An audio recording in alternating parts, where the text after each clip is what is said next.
Well, hello everybody, and welcome to another Faster Masters Rowing Radio.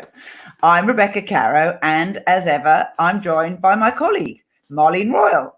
Hello everybody, nice to see you. Nice to be here again. It is. It's now our 10th week of doing lockdown podcasts. It seems much longer than that. It sure does. I don't know. We always have things to talk about, though. So, Yeah, we did. This is true. Having thought that it was going to be a challenge, actually, that is not much of a challenge at all. Now, before we dive into the detail of the show, Faster Masters Rowing Radio is part of the RowingChat network of podcasts. So if you like rowing podcasts, please subscribe. The website is rowing.chat. We have several sponsors, and without these sponsors, it wouldn't be possible to keep these shows on the air. So not only are we grateful to them, we'd also love for you to follow through and click and read and share and tell people about them, even if you personally choose not to buy. Our first sponsor is Blake Gourlay. The Movement of Rowing is a book which explains how movement limitations at your foot and ankle affect a rower's performance. It also affects your technique, and it can also affect your health. This book is loaded with self-screening strategies and solutions to help rowers reach their full potential. The 11 chapters include rowing injuries, rowing mechanics and prerequisites, screening rowers, and rowing solutions. You can get the ebook with a 30% off coupon using the promotion code RowingChat. Follow the link from our sponsors page, rowing.chat/sponsors. There is also a print version available on Amazon. Blake Gourlay is a podcaster on the RowingChat network, and he has over 12 experience of both competitive rowing, and he really understands what it takes to be a competitive rower because he's also a strength and conditioning expert. So he is uniquely positioned to help us understand our bodies, in this case, foot and ankle movement, and how to make that work in the context of becoming a better rower. RowingChat is also doing an audience survey. We have a link on our homepage. We would love you to help us out by filling this in, because it tells us more about what you like and dislike, what things we could improve, and what things you think we do well. Again, the link is on the sponsors page. And we have a very nice compliment paid to us by the FeedSpot team. RowingChat has been selected as one of the top 10 rowing podcasts on the whole web, which is wonderful. You can check this out at their blog, which is blog.feedspot.com/rowing_podcasts. And William Marnie are continuing to sponsor us as shirt makers. They make shirts for athletic men, and these are dress shirts with collars like the one that I'm wearing now. Of course, I'm not a man, so this isn't a William Marnie shirt, sadly. But their design and cut and styling are all aligned to the needs of athletes. So please go follow their website link and use the 10% discount coupon RowingChat10. And the links, as ever, are in our sponsors page and on the show notes. Now, someone's trying to ring me, which I'm going to... Right, get rid of that. We have an announcement. Marlene and I are having a birthday. I'm glad you said happy birthday. Yes, we are. We're one. Not quite one. We're one, right? 365 days. Exactly. So rowing, Faster Masters Rowing has been going for a year, which is just, I'm really happy, actually. It's been a journey for sure. I mean, we started talking about it just after Christmas last year. Is that right? Mm-hmm. Yeah. And then, developing the website, and the website is, continuing. Rebecca does all the work on the website, everybody. So, she's the one who continually is making it easier to use and making the program function really smoothly. And, I have to say, our technical glitches as far as running the program and how it works online has been very, very good. We really have had very, very few problems, and it's worked really quite well. And attractive, and we always like people's feedback. If something isn't easy to navigate, let us know, because we want it to be easy to navigate on mobile and on desktop too. Yeah, I had a great one this week from a customer who was buying a video review program, and she wrote and said, "Do you do video reviews of single skulls?" And I was like, "Yeah, of course we do." And she goes, "It's just that it says, send us a video of your crew. And I'm a crew of one." I need to clarify that on the website. So then we revise. And I learned this, I learned from one of my rowers on the mobile version. I never knew what a hamburger was. I was like, what's a hamburger? Those 3 little lines up in the corner. I'm like, now I know what I'm like. I feel like a fossil, but now I know what a hamburger is. My web designer is she's going to be laughing about this. So geeks love geek speak, and they definitely self-identify with quirky things like that. Now, I've put up on the screen the word frequency. We sent a little newsletter out this week. If you're not on our newsletter, please join it, because we tell you all sorts of things that are mostly related to the podcast. We've been changing to doing this podcast weekly through the lockdown. And so we'd like to know from you whether you like it weekly or whether we should revert to doing it monthly. And so just a bit of feedback, what works for you. I know there are some people watching us live now. Hello, everybody. Very nice to see you. So we have someone who says, "Hello, you guys. Sorry, we don't know who you are, but that's cute." Here we go from Whidbey. Where's Whidbey? Is it Whidbey Island? And I don't know, but they have a little fish.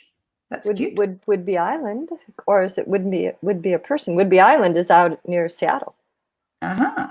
And then we have a long message from Eric about the Lake Lilano juniors who are rowing on the water in singles, following the US rowing mask on the dock rules. And he's very proud because 6 of them have qualified to do the US Rowing's 2020 Youth Virtual Championships. So thank you for that. And always good to hear that people are getting on with it and kind of rolling up their sleeves and, yeah, doing their best. Oh, we have another one from Brazil. Welcome from Brazil. And a loyal follower, Cece, from she's in Washington State, and she rows with whales. And she wrote a story for my Rowing Tales book about rowing with whales, which is why I know. It's great to see someone from Brazil. I actually trained in Florianopolis, Brazil, for one winter in the new year of 2000. Was the year I was down there, and I spent 3 months rowing at Florianopolis. Yeah, brilliant. So let's move on to our first sort of topic for today. Is given that so many regattas and events and camps and professionally organized things are now cancelled, what are the things that you can do locally within the constraints of the guidelines for your local area that can give you something to focus on? Because speaking for myself, I find it very hard to train without having something to train for. So Marlene, you had some ideas. Yes, well, I was going to say, for people who like to go to a technical camp but are not able to right now, that could be something your coach could organize at your club. If you're able to row in singles, organize a weekend camp where perhaps you start out with, Friday evening, maybe Friday evening is a potluck dinner, and people just get together, and maybe the coach presents what he or she would like to work on over the weekend. And then perhaps you look at saying, okay, well, we're going to do an overview on Friday night and kind of a social, and then have a session Saturday morning, videotape, have a video review session, and then go back on the water. So you have 2 sessions before lunch, or a session in the morning, session in the afternoon. And then again, Sunday morning, you could do the same thing, have a row and then a video session, and then wrap up at lunchtime. And, it just gives you a blocked out time to focus on your rowing. And, you really do accomplish more when you do a series of lessons and you just say, okay, from Friday evening until Sunday at noon, I'm going to be focused on my single sculling technique. And you block out the time and the concentration to do that. And you will be amazed how much you can improve in 48 hours or 36 hours. It's tremendous. You see this at every camp. So that focus, that you don't have to, go and do this and take care of that, just block it out. But, create that's a wonderful thing to do with your club. If your regattas are not happening, there's no reason that you can't have a scrimmage. And just, if you're not going to your national championship or your masters nationals, plan a masters nationals that weekend at your club. Plan scrimmages, plan a interclub regatta. And you're going to have to explain the word scrimmage.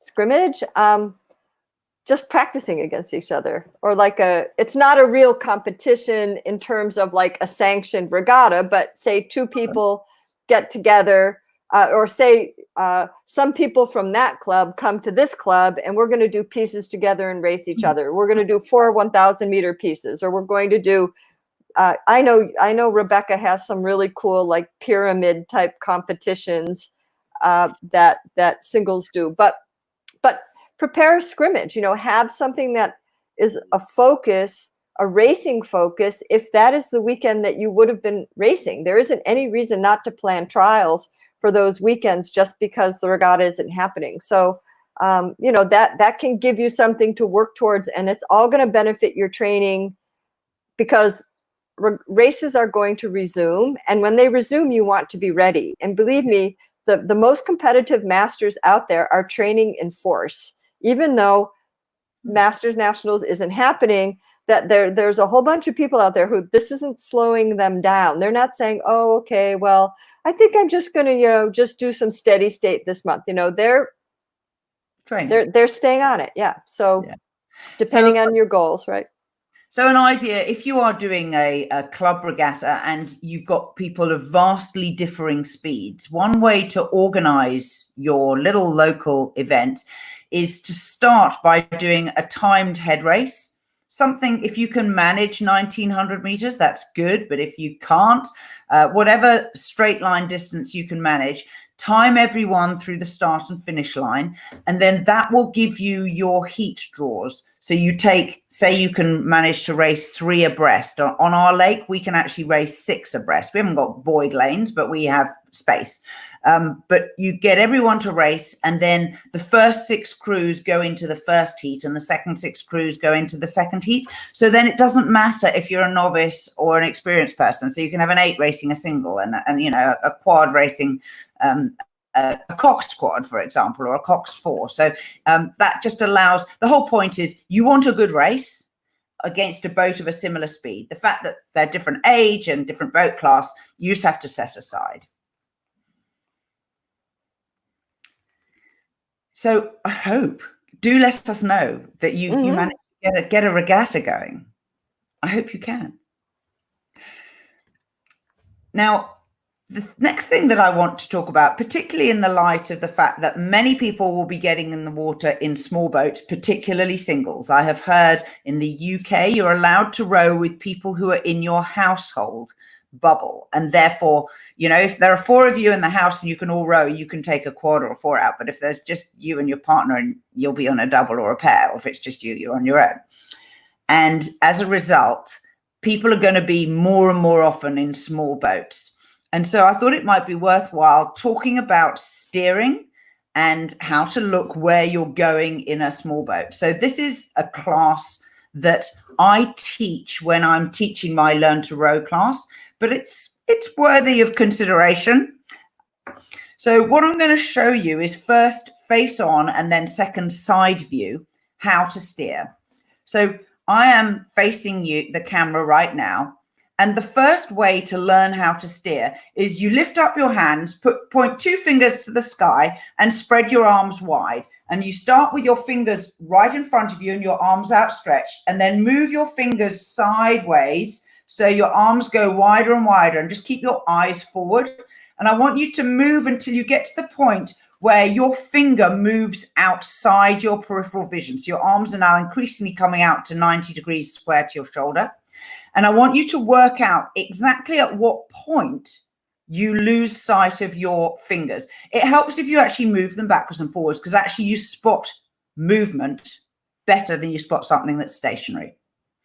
What you'll learn from this is that you actually have a very wide arc of vision in your human head, just sitting stationary. So you can actually see things that are alongside you quite easily, particularly if they're moving. Now, let's interpret that into what you're going to do when you're steering in. I'm going to talk for a single scull, but actually it applies to anyone in the bow seat of a boat with the responsibility of steering. So the first way to find out where you're going is a very simple 90-degree turn of your head. You're going to turn your head so your chin is over your shoulder.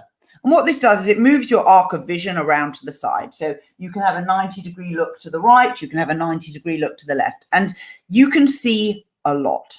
You will easily see boats that are alongside you and in front of you, as well as obviously ones that are behind. But there is a blind spot. And that blind spot is directly in front of your bow, in front of the bow ball.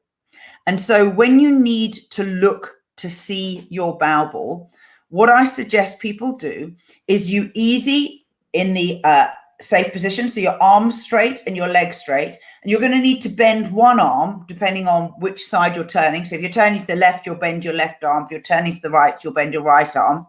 You bend that arm, blades flat on the water, particularly if you're not really confident yet turning your body during the recovery. Put the blades on the water, bend. I'm going to bend my right arm now, and I turn around past my chin on my shoulder until I can actually see my bow ball in front of me at the front of the boat. And that will cover off your blind spot. And so the rule of thumb when you're sculling is you can do the 90-degree head turn maybe every 5 strokes.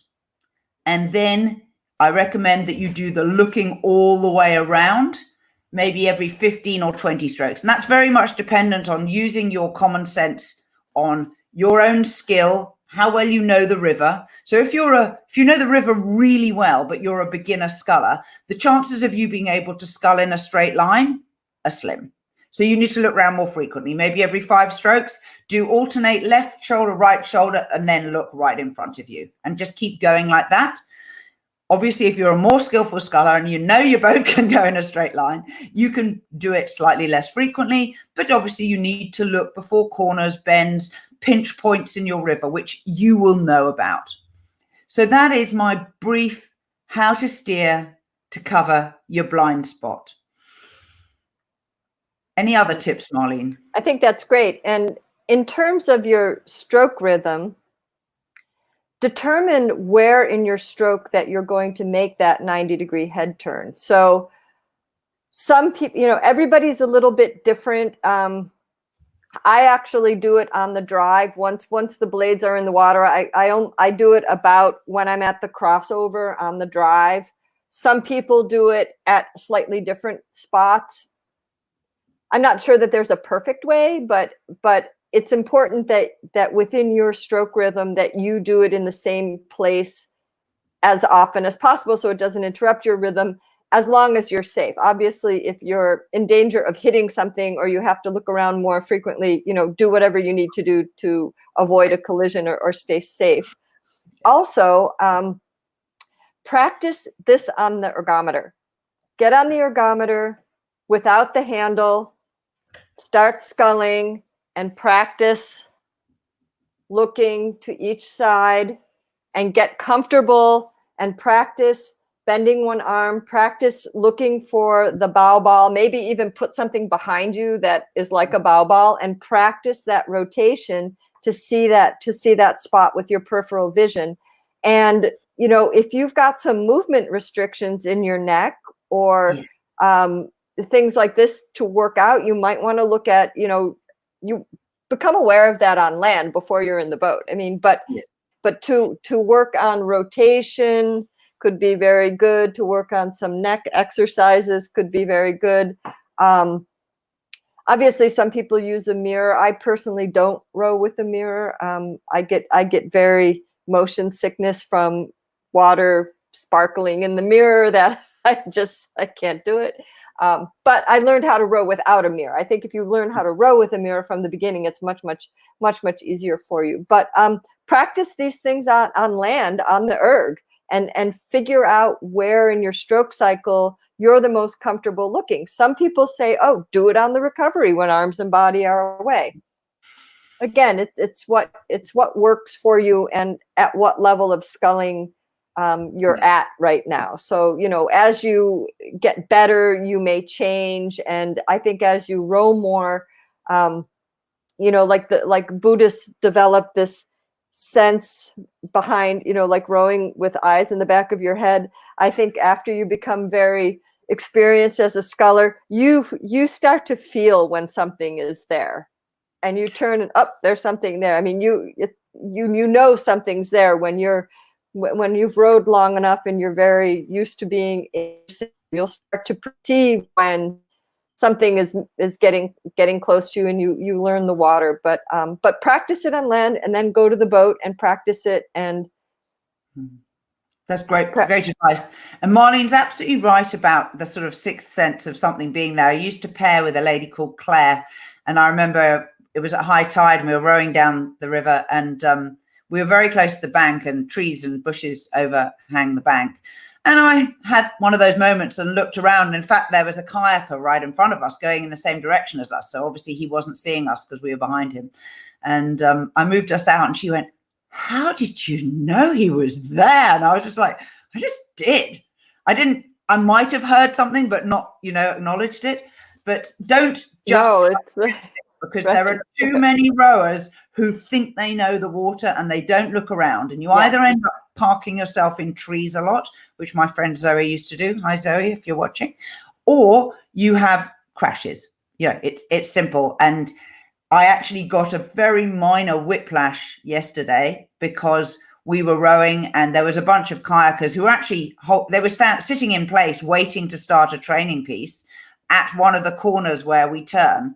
Nothing particularly wrong with that, but I got my sixth sense and I whipped around super fast. And then a day later, I'm going, oh, my neck's stiff. Yeah, and you have been off the water for a while. You're just getting back on the water. So also for people, if you have been off the water and you're just returning to the water this week or take it easy. Be careful. Our muscles you're going to be incorporating lots of small muscles, lots of interspinal muscles in your ribs and your neck, all these little muscles that haven't been working on land. So turning to look is also, whiplash is quite easy to get if you're not careful. And, you just haven't been doing this for a few months maybe. So yeah, one of the girls I was rowing with, we took a double out and she just kept saying, my left wrist really hurts. And I was like, well, we're going to cut the outing short because you don't want to get injured and then find it carries on to your next outing and your next outing. So we did a few let's relax our grip kind of things, but it was clear that she'd already stressed the muscle by the time she noticed it was sore. Yeah, I think if you're just getting back out, 45 or 50 minutes is plenty. I would go an hour maximum. If you're doing pause drills and things like that, that's fine. But more than an hour, I would say the first week or two at a time, it's enough. It is. Now we've got a fun novelty for us to talk about, and you might remember that a week or so ago we did a rowing photos from Marlene from her past. And I promised that I would do the same. And here you can see my very first ever rowing race. I'm sitting in the 5 seat. And of course, I'm still in touch with quite a lot of these ladies. So this is me probably about 5 or 6 weeks into having learned to row for the first time in these hideous t-shirts. So this was Pembroke College went mixed, and we were the first ever women's rowing crew. And we're doing a long distance race here called the Fairburns in Cambridge. Oh, and you're not looking out of the boat. That's good. And look how good your outside shoulder looks great. I'm sure it went hot after that one stroke. But hey, that's cool. Oh. And the stroke is great too. 2 years later, I'm in the stroke seat this is the bumping races. This is the Lent bumps. As you can see, it's we've got long sleeves on, so it's clearly not that warm. We're still wearing hideous T-shirts. These are now singlets with the stripe, little tab stripe, as you see the bow girl has. She was called Jo, down her chest. Oh my God, they had no idea about nice clothes to row in those days. Well, they didn't. It didn't exist in those days. We didn't have all these companies that make this cool rowing gear. You know, we were wearing like Champion T-shirts and stuff like that. We didn't have all that stuff. Absolutely right. In fact, I have a Helly Hansen long sleeve, which was navy blue. We called them smelly Hellies because they were horrible.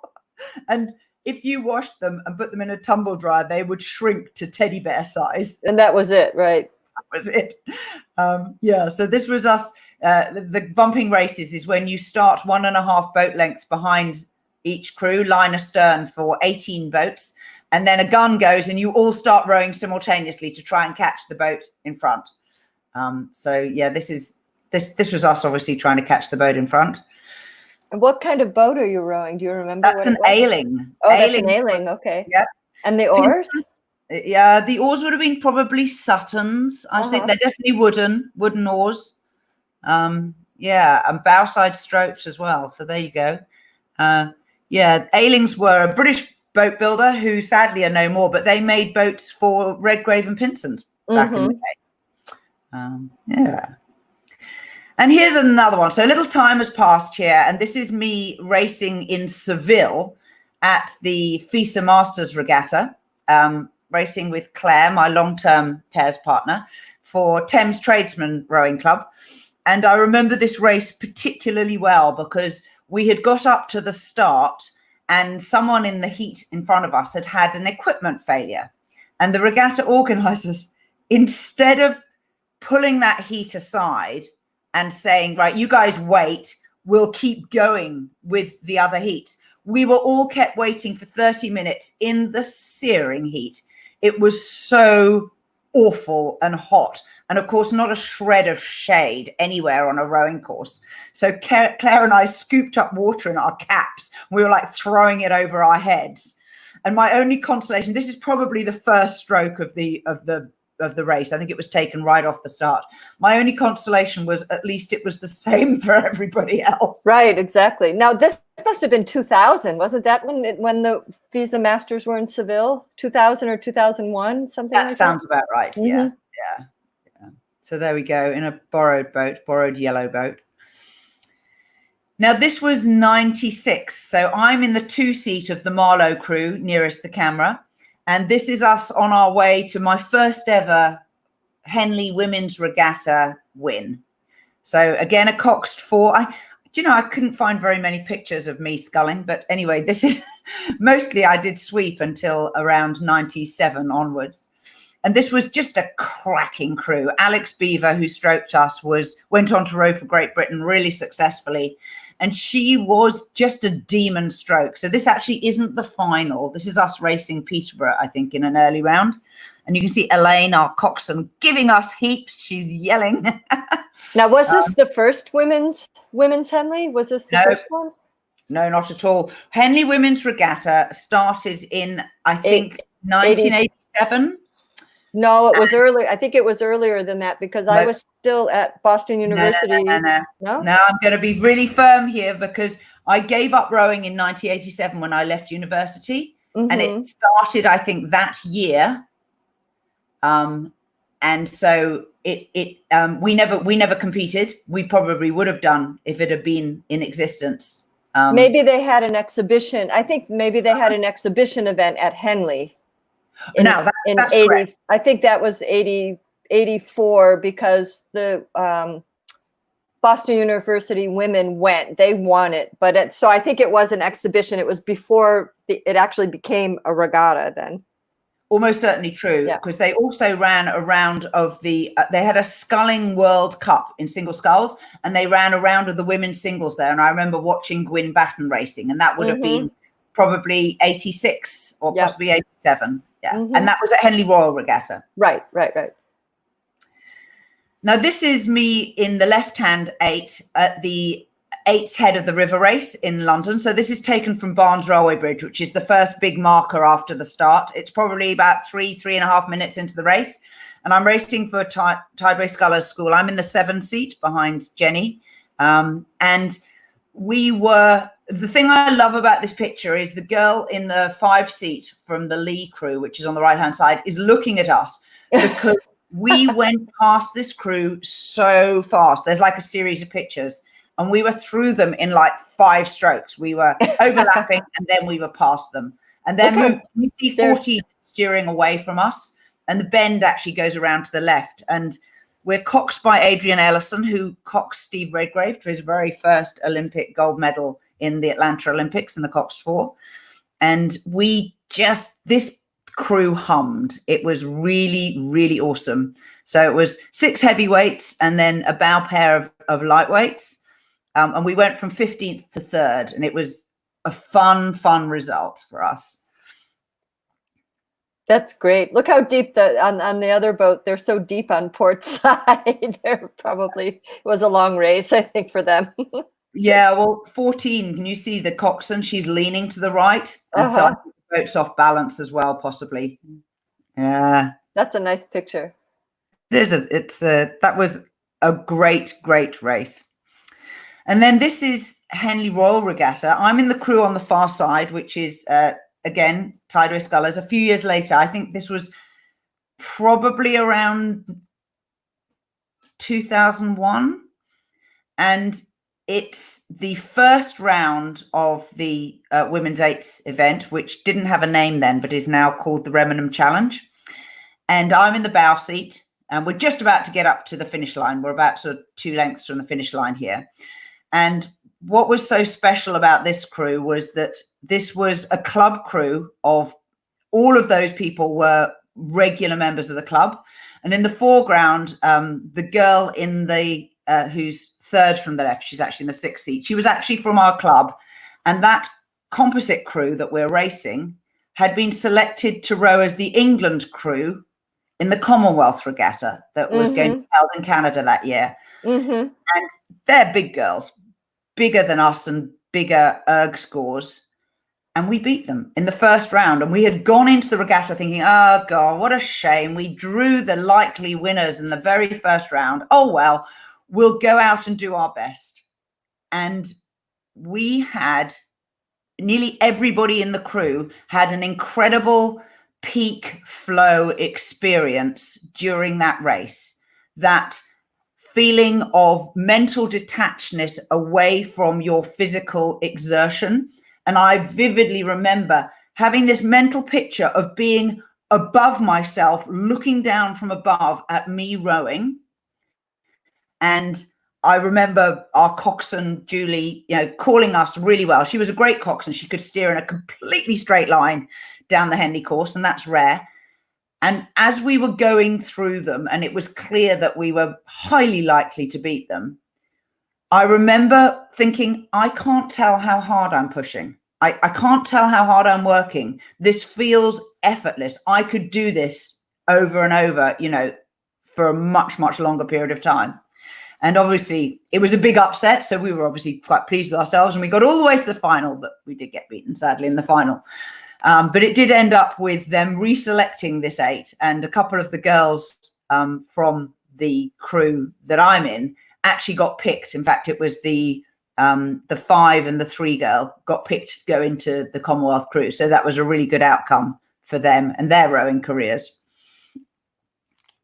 Cool. When you have one of those experiences, like you're watching it yourself from the bird's eye view, and then all of a sudden the race is over, and that's when the pain strikes you, after you stop. So. Yeah, exactly. But having said that, there's always that thing, you've got the adrenaline because you've won, and also our incredible pride as a group that we could not believe. We beat them by 2/3 of a length. We couldn't believe we'd beaten the England crew. That was just, for us, incredible. And then this is a more recent one. This is the World Masters Games in 2017.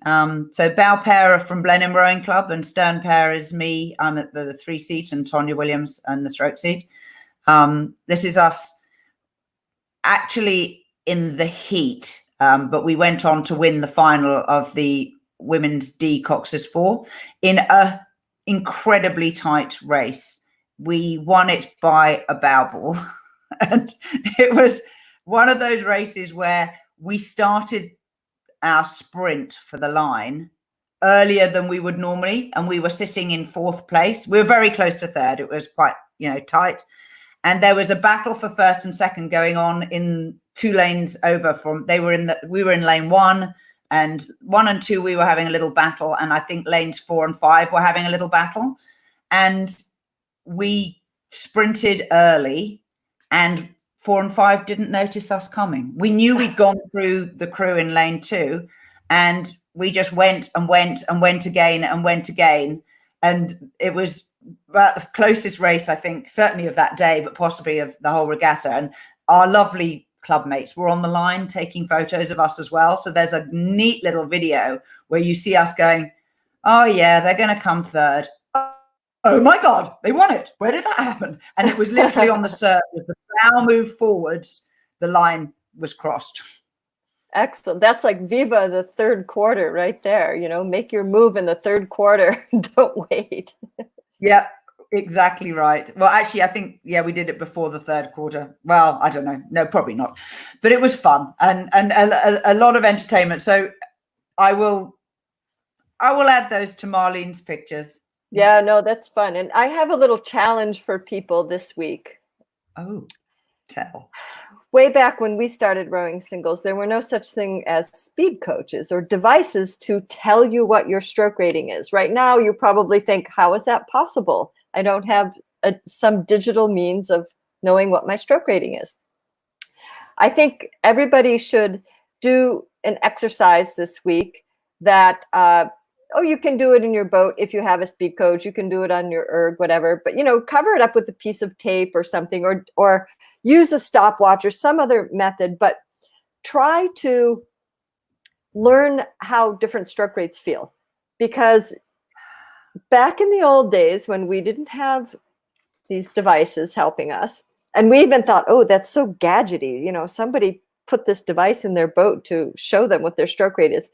In those days, if you were the stroke of a boat and the coach said 22, they expected you to be at 22. It wasn't like, oh, let me look at the numbers and see if I was 20. You, as the stroke of the boat, had to know what 22 was. If they said go to 24, you had 1 stroke to go from 22 to 24. And as a stroke of an 8, if you were seat racing and they said, we're seat racing and this is a 5-minute piece at 28, if you didn't stay absolutely on 28, you were going to be in trouble. Mm-hmm. So it's a really important thing to know these ratings and know these tempos without a device telling you what it is, so that you learn to, you can figure out some ways how to do it, but you could say row 20 and somebody could be looking at your monitor for you on the erg or something, just so you can't see it. But it's important to have that sense, because speed devices give us tremendous, fantastic information. And, there's no doubt that it's really valuable, but there is value in turn the monitor upside down, put a sock over it, put tape over your speed coach, do whatever, and learn to row feeling the boat and paying attention to the boat, and not concentrating on what's this constant digital feedback.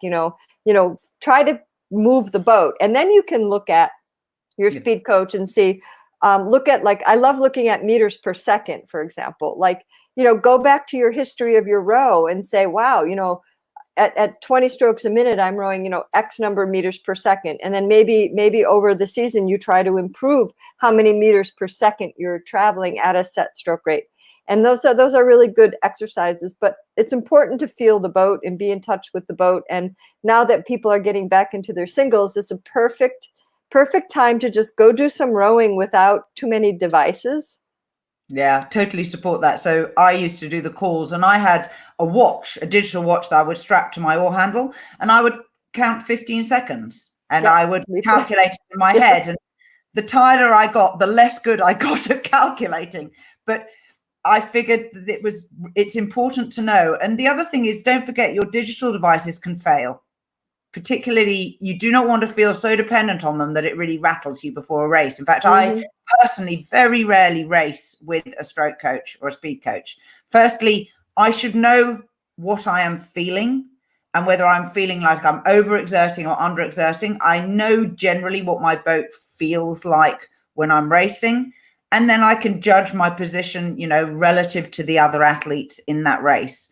And so it's an excellent skill to be able to move up and down. And in fact, there's been people I row with who say, I really don't like having to look and see a rating. I would rather be told you're at 25, and then I can make a small adjustment. But I think knowing in your head what it feels like to rate 18, to rate 22. So jumps of 4 are reasonably easy to identify. From 22 to 24 is more subtle. And so do remember that 26, particularly in big boats, is a real transitional rate that it's quite hard to hit. I know it sounds dark, but it's true. It is. In their single, it's 24. In the 8, it's 26. And it's a very complicated rating. Yeah. Very complicated rating. And we don't do much work at that rating, to be fair. And it's always another time we will talk about why it's such a complicated rating, but that's not for today. Now, so that's what be people's challenge for this week. So that's a good challenge. We have some watcher feedback. Mark Bathurst, really helpful, telling us the first women's invitational events at Henley Royal Regatta were in 1981 and 82. Thank you, Mark. That is really, really useful. Yes, I think that makes sense. Back to the very beginning. Historias de Remedor is from Florianopolis. Oh. And that was the city he was born in. So welcome. Thank you for that. And then we were talking a little bit earlier about ideas for racing in small boats. And somebody anonymously said, thank you. But then we also had a question from Cici Aguda, who says, what if you row completely alone and you'd have to travel to find a club to race with? Could you do virtual regattas over certain distances?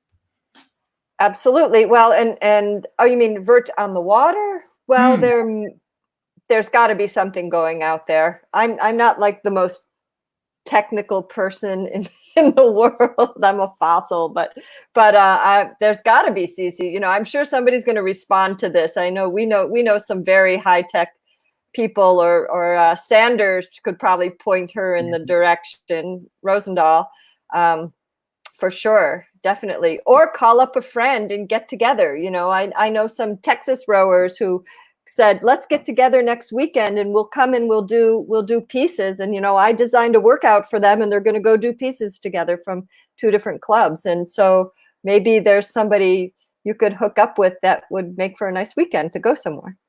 I think that's a great suggestion. Other thing that you could do is to race against yourself by time. So there's a fun rowing book, which is Brad Allen Lewis's Lido for Time. Now, the Lido was part of the local marina where he trained, and it's an island. And he used to go and race around the island. So he had a start and a finish point that was the same, and he timed himself all the way around. And so you could find somewhere local where you can time yourself through a regular place and, try and make it geographically significant. So, it's a bluff or an island or a tree or a house. And, you could do an out and back, which, if you have straight lines, that's cool. Or, as I say, a circuit that you can check how you are doing. And if anybody is interested in the book, it's Brad Allen Lewis's training diary from the year that he won the Olympic gold in the double scull in '84 at Atlanta. So it's quite an interesting. It was a great year. Insight. And he said he did his very best time. And I know that people have tried to beat him since, because the Lido is still there. I think it's Newport Beach in California. Was he at Newport Beach or Santa Cruz? I'm not sure where he was training at that time, but for Cici too, maybe determine a home course. Having a home course, whether it's from this buoy to that buoy, or this person's dock to that person's dock and a turn and back, whatever it works for you. having a home course is a great way to test yourself. Okay, I'm going to cover the course. I'm going to row 24 strokes a minute. I'm going to cover the course. I'm going to do an open rating. But a home course is a very nice thing to have. Yeah, it certainly is. And we have a latecomer who has said, such good information. I always love listening to the both of you, but I came in late and I need to watch it again. How can I see it? And so the short answer to that is when I publish it, which will not be immediately after we go off air, it will be on rowing.chat/episodes, and you can subscribe there, or you can go to YouTube. And if you subscribe to the Rowing Chat channel there, you get a notification every time we do something live. You don't always get advanced notification, but you do get notified. But you can then, of course, watch again. So the minute we finish recording this, it will be already in YouTube on the Rowing Chat channel. But also there will later on, I will write it up and put it into the Rowing Chat website. And then at that time, it then gets fed out by audio into a podcast feed. So if you are a podcast audio listener, you can pick it up then on the audio feed on your device, wherever you listen to your podcasts. So this has been Faster Masters Rowing for the 27th, 26th of May. I'm obviously a day ahead of Marlene. Mm-hmm. Thank you all for being with us. It's been a blast. What a birthday party. Yeah. We're one. We're happy. So we're always happy. We try to be always happy. Just a reminder to send us your ideas about the frequency for this podcast in future. It used to be monthly. We went to weekly through lockdown, and we're now at week 10 of lockdown. What would you like? What would you listen to? And then we will come back and make some adjustments. So at an unspecified next time, we'll see you again. Bye-bye.